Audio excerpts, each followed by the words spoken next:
Shane Beamer's got his work cut out for him, but how much work he's got to do, maybe a little bit more than we thought. Talking South Carolina football here on National Signing Day. Mark Rogers TV, the voice of college football. We would ask that you smash that like button.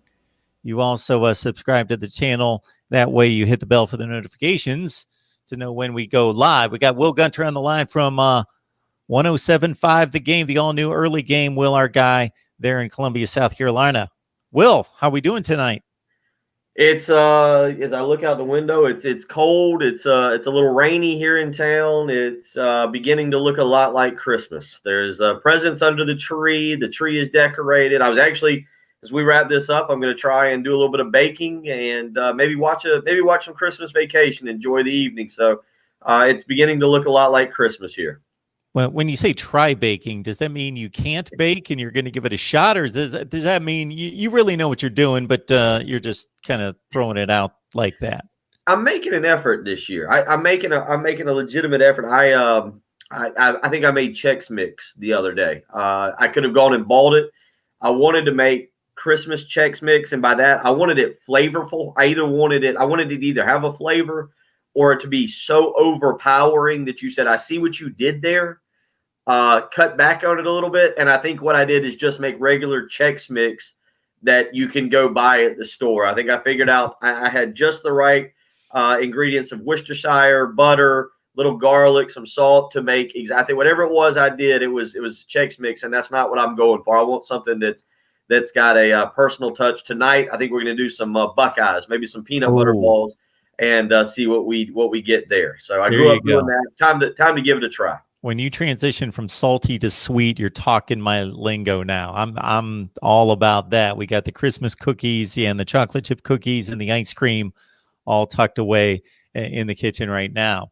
We're trying to make this video a little bit more pleasurable, maybe entertaining for South Carolina fans, because Will, you saw my reaction when I was looking up the rankings here, because I'm used to Will Muschamp winning 5, 6, 7 games a year, but he's posting recruiting classes in the top 25 in the nation, which of course gets you about 10th in the SEC, but 106 in the country. Oh, Will Muschamp's not the coach anymore. Well, I know he's not the coach, but he was bringing in top 20 recruiting classes.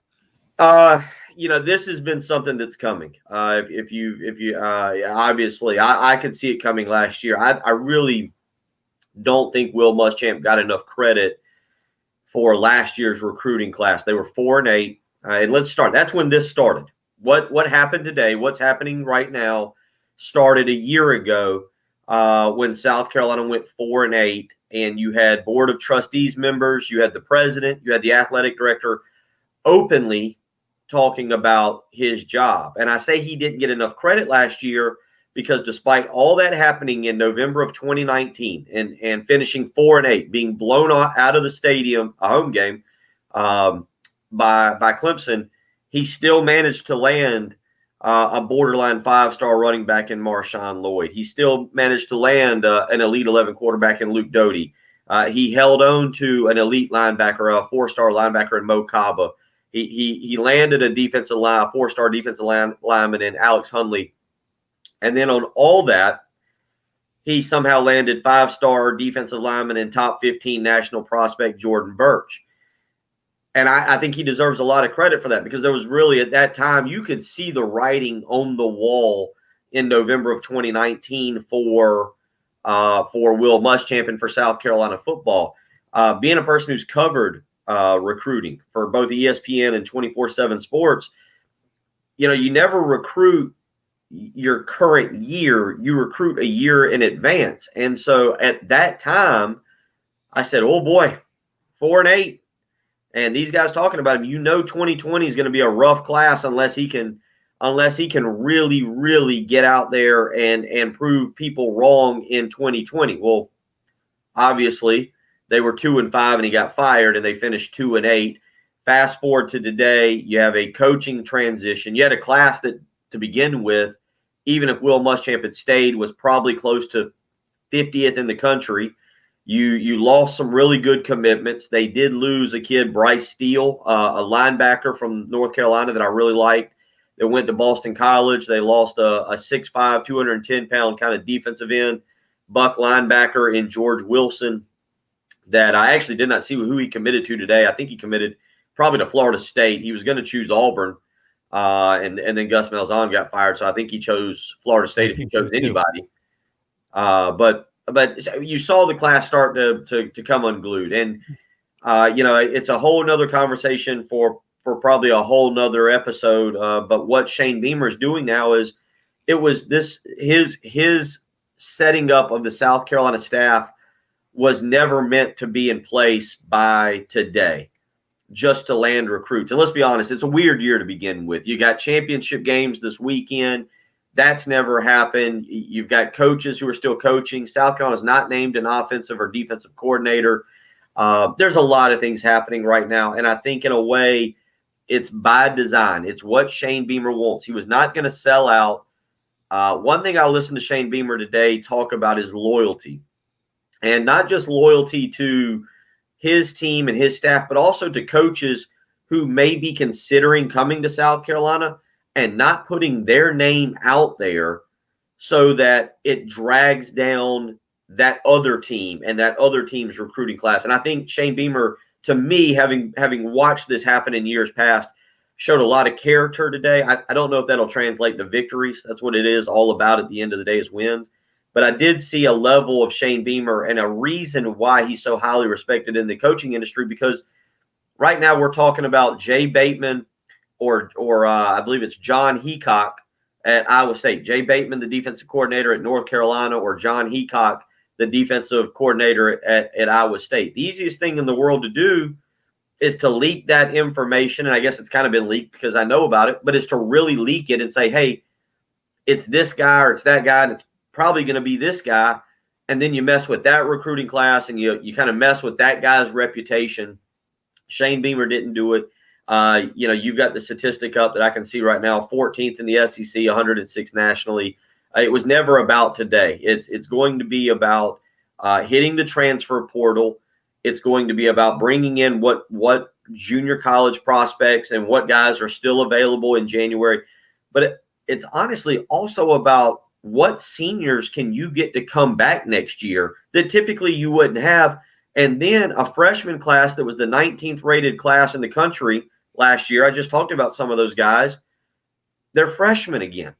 You know what? They might not end up living up to their ranking, but they can be really good players, and it can bridge the gap in roster management from one year to the next as we try to figure out what the NCAA is going to do with an 85-man scholarship limit. So Shane Beamer was never, when he was hired 10 days ago, it was never about today. It was never about just filling the class with bodies. That's why you see the numbers the way they will be. I don't anticipate them being drastically better when we get to the next signing day. But what you're going to see is him try and mold this roster through transfers, players that fit in recruiting, and then also trying to maintain some of the guys that in a typical year would either advance to their sophomore year or would graduate and move on into the real world. Well, we know that number is typically between 15 to 23, something in that range, in the high teens to low 20s that programs sign each and every year. They've only signed 7 players. So I would expect that 106 number to change, not to where it should be, but there's obviously a lot of loose ends out there. Well, it could, but it could. There's your thing. If you take, I don't know what a fair number is. Let's just say 10 transfers. If you take 10 transfers, you might only take 7 more high school prospects. I don't think the number is not going to matter as much to me because, as I've pointed out, you've got a kid like Marshawn Lloyd who didn't play this year because he tore his ACL in preseason practice. But last year was a borderline 5-star prospect. Where do you want to spend your recruiting time on right now? Convincing that guy who was a 5-star prospect to come back to campus and join Kevin Harris, who was the leading rusher in the SEC? Or do you want to go and chase a 3-star running back prospect, 2-star running back prospect that can't visit your campus? Let's remember, recruiting's different 2020, and it'll be different for a bit of 2021.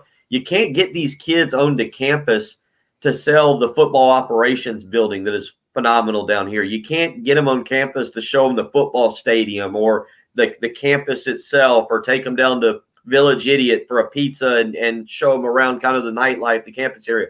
You can't do that. Everything's through Zoom meetings.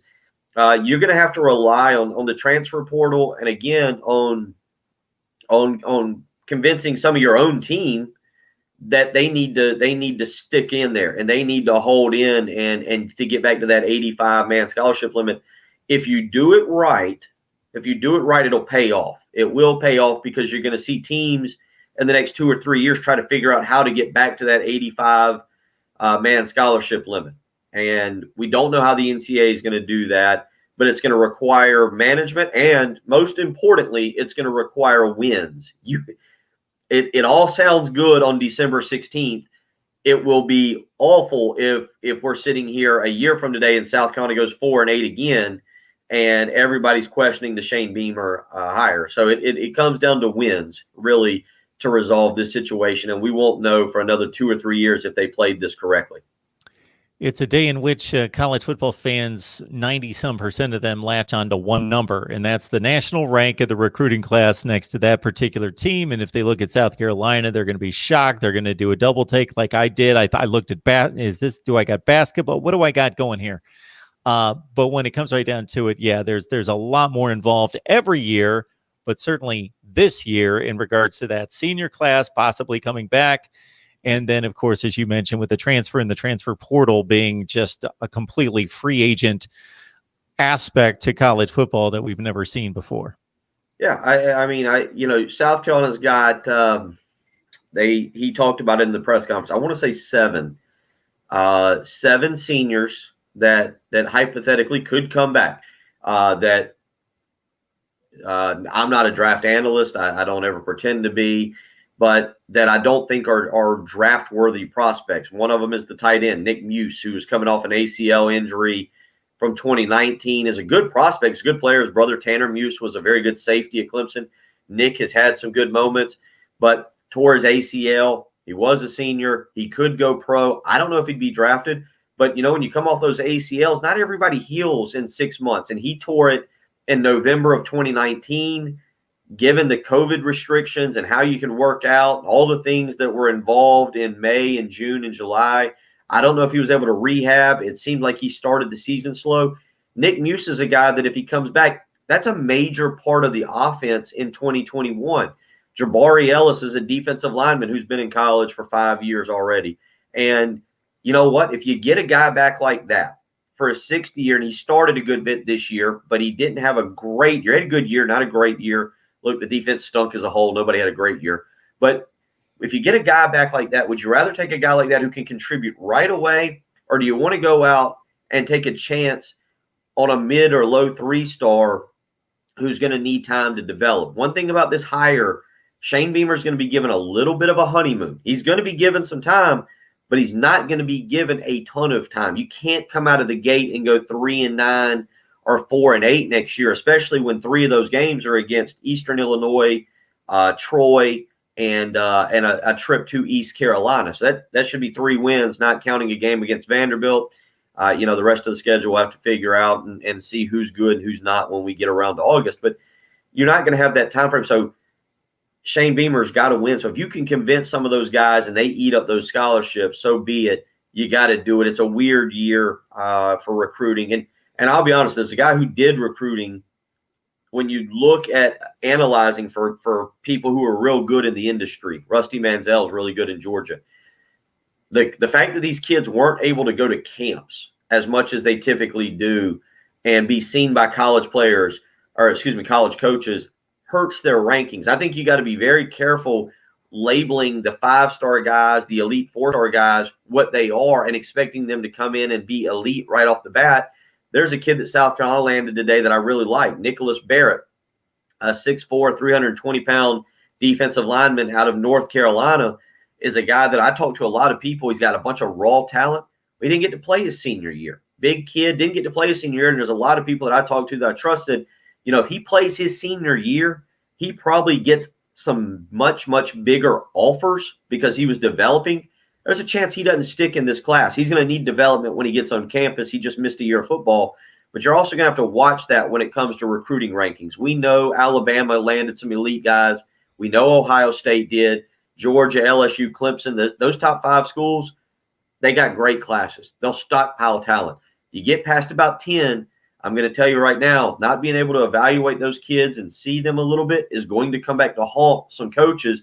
And it's not just going to be at 1 or 2 schools. You're going to see that transfer portal really, really go crazy over the next 2 or 3 years as some misevaluations occurred because you weren't able to do your due diligence that these coaches spend 24 hours a day trying to do. Will Gunter's our South Carolina go-to guy from 107.5 The Game. The all-new early game is his show there. Will, we always appreciate it. We don't want to hold up the baking any longer than we need to because you got to jump on that. It's Christmas time. Christmas, yeah, like try and get it done, get up bright and early to talk about signing day tomorrow on the radio show. So I appreciate you turning me loose to go give it my best shot.